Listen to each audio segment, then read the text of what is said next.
వినాయకుడిని ఎందుకు నిమజ్జనం చేస్తారో తెలుసా? తాను చెబుతూ ఉంటే మహాభారతాన్ని రాయమని వ్యాసుడు గణపతిని ప్రార్థించాడు.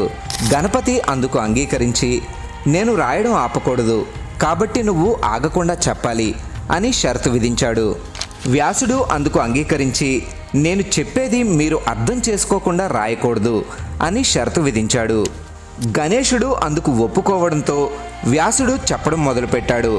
గణపతి రాస్తూనే ఉన్నాడు. అలా రాసేప్పుడు లేఖిని విరిగిపోతే వినాయకుడు తన దంతాన్ని విరిచి దాంతో రాయడం మొదలుపెట్టాడు. ఇంకో 10 రోజుల్లో భారతం రాయడం పూర్తవుతుంది అనగా విశ్రాంతి లేకుండా రాయడం వల్ల వినాయకుడి ఒళ్ళు విపరీతంగా వేడెక్కి ఆయన ఒంటి నుండి పొగలు రావడం మొదలైంది. అది గమనించిన వ్యాసుడి శిష్యుడు వైశంపాయనుడు బంకమట్టిని ప్రతిరోజు వినాయకుడు ఒళ్ళంతా రాసేవాడు. అలా 9 రోజులు గడిచాక 10వ రోజు మహాభారతం రాయడం పూర్తవగానే